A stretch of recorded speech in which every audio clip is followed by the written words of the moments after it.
What if there was a manga and the main character was actually a background character? No, I'm just kidding. Every video made on this series so far was about that talking point.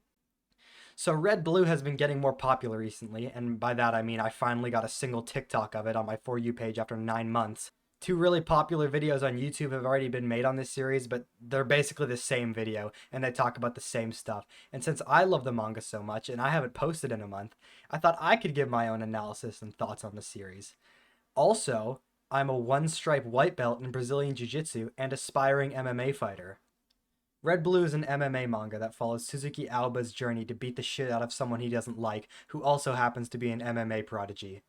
Akazawa Kenshin is Japan's top prospect in mixed martial arts, and he's climbing the organizations very quickly, getting a fight in Boost, which is like the UFC for Japan in universe, in less than 30 chapters and winning relatively easily. One day, Kenshin saved Alba from getting bullied and taught him how to punch to defend himself.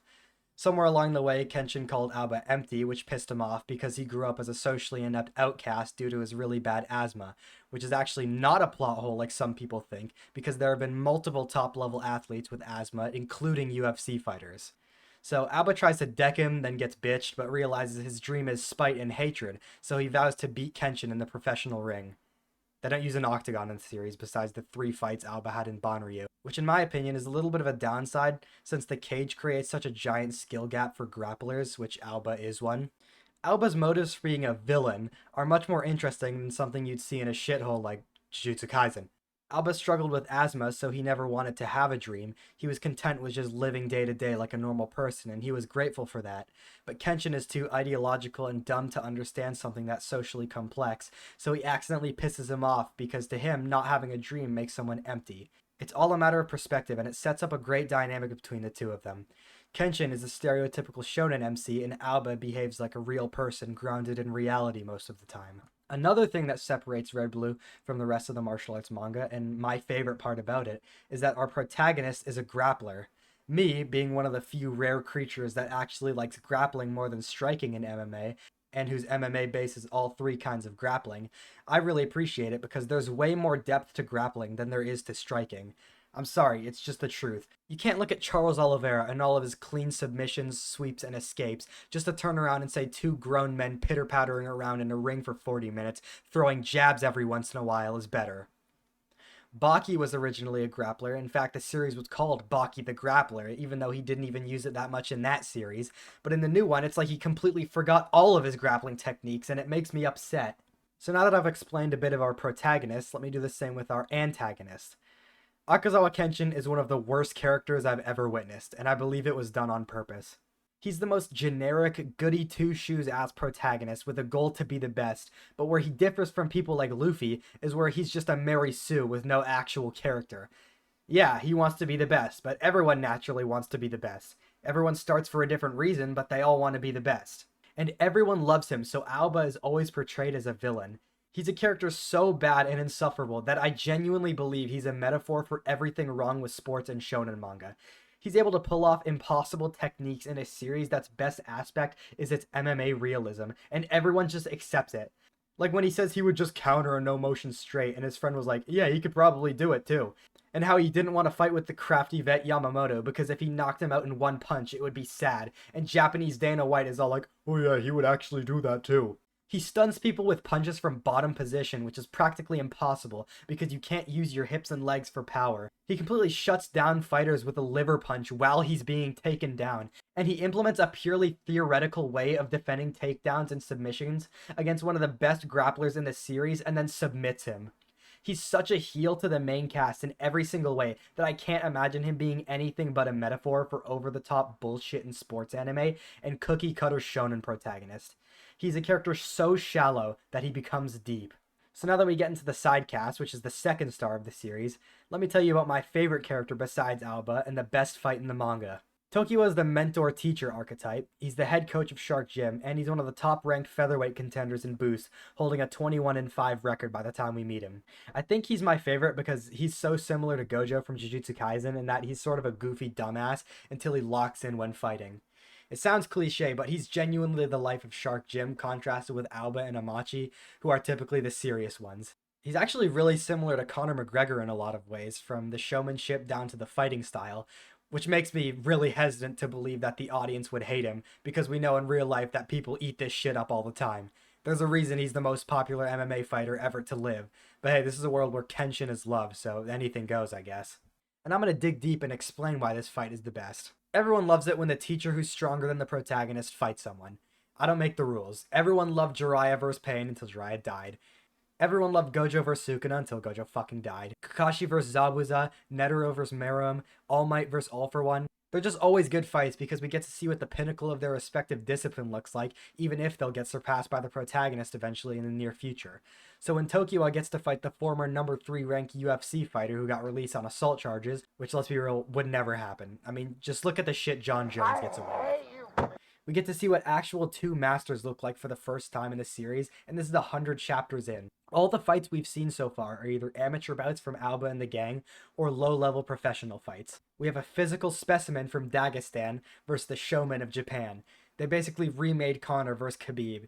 And Japanese Dana White matched them up together because he needed a fighter who could have a competitive fight with Ajim so Boost wouldn't look inferior to the UFC like Ryzen is to the UFC in real life. Leading up to the match, Tokyo does some typical McGregor stuff like accusing Ajim of steroid use, starting a fight, faking an injury, and just being a dickhead for no reason. Ajim, being from Dagestan, naturally cuts a fuck ton of weight for his fight, because he's a weight bully, and is about 10 kilograms heavier than Tokyo by the time the fight rolls around, which is about 22 pounds for the Americans, which in grappling can make a world of difference.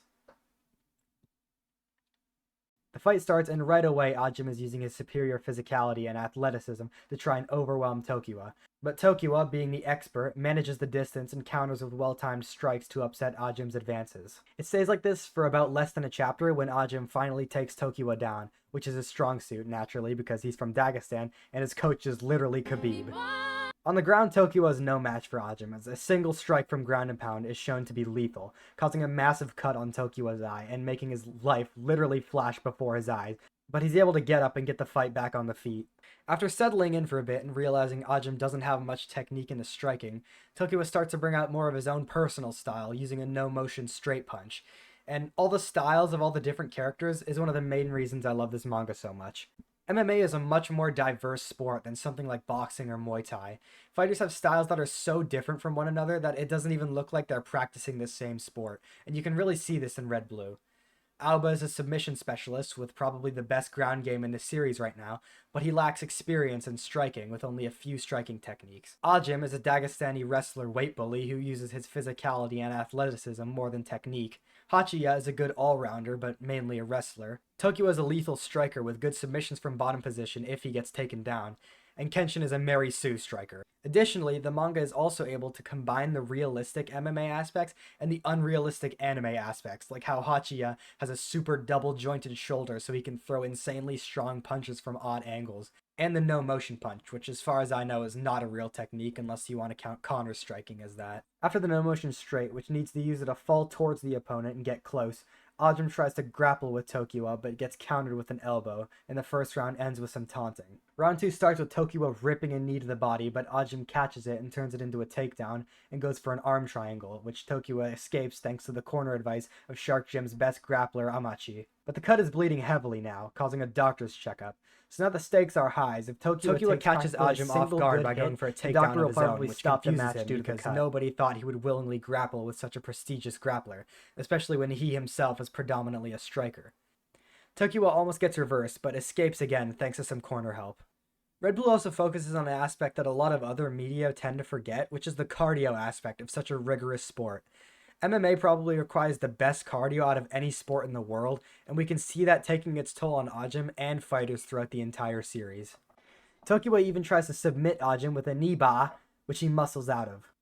Ajim panic shoots out of exhaustion, which happens quite frequently in MMA. I mean, it literally just happened to Ankalaev a few hours ago. But Tokyo sprawls on him and attempts a guillotine. Ajim barely escapes, but round 2 ends before he can fire off any strikes from guard. Tokyo gets into his corner, and it's revealed that the plan was to make Ajim gas out in rounds 1 and 2 to finish him in the third, the Marab way. But Ajim is still pushing a relentless pace fueled by the warrior spirit, and he starts beating the shit out of Tokyo. Tokyo is getting pieced up in the clinch, so he does this weird spinning heel kick to push himself off of Ajim to escape. Ajim tries to chase him, but his legs are all swollen and unable to move properly from Tokiwa's calf kicks. Joe Rogan would be proud. Heading into the final minutes of round 3, with Ajim being completely consumed by exhaustion, Tokiwa finally uses his signature style and drops his guard to put on a McGregor vs. Alvarez type of striking clinic. Just going to town on Ajim, slipping his punches and countering. I mean, he's beating his ass so badly right now that they gave it a double spread. And in a moment of desperation, Ajim goes for a haymaker, hoping to end the fight, but gets brutally countered with a left hook, dropping him, then getting finished by ground and pound. This fight had everything. It had good backstories, good characters, good art, good fighting, good technique, hype moments, tension, everything. Hype moments and aura. And going from that, the best fight in the whole series, and Tokiwa's showman antics, to Kenshin's boring ass one punch knockout, then cliche bullshit speech, is just beautiful. He really is the worst character in this series. Alba is just like me for real. This is unrelated, but I love how Red Blue portrays Dana White as a greedy fuck who only cares about money and hates grapplers, because that's exactly what he is in real life, too. Kenshin calls out the champion, Orima, and this is another thing I think Red Blue excels at. It's very good at portraying the top as the top, much like Jujutsu Kaisen. How many fucking Jujutsu Kaisen comparisons can I fit here? I already explained how exciting it is to see the actual professional fights, but it's even better with the champion. All we know about Orima right now is that he's the champion, he gave Kenshin the scar under his eye, and he just sent some random to heaven after a high kick. Right now he's seen as the untouchable champion, but sometimes he's portrayed as an abstract apex predator. He's like the Grim Reaper of Red Blue, it's great. I left out the backstory parts of the Tokiwa vs. Ajim fight, partly because I didn't want to ruin the fighting flow, but also because I think it needs to be talked about separately. In Red Blue, every major character has a dream or a reason to love and continue MMA, and none of it is generic. The only generic dream in this series is from Mr. Generic himself, Kenshin, which is to become the best MMA fighter in the world, which further cements him as the worst character of all time.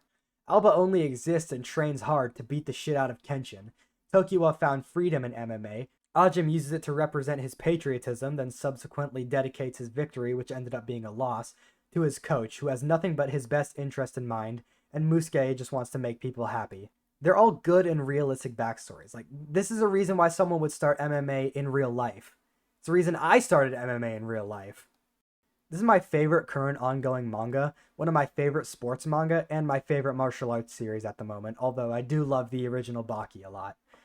Hajime no Ippo is also good, but I enjoy MMA way more than I do boxing, so naturally I'm gonna like the MMA manga more. But they're both good, and use similar techniques with visual metaphors for damage and positioning, which is a plus on both ends.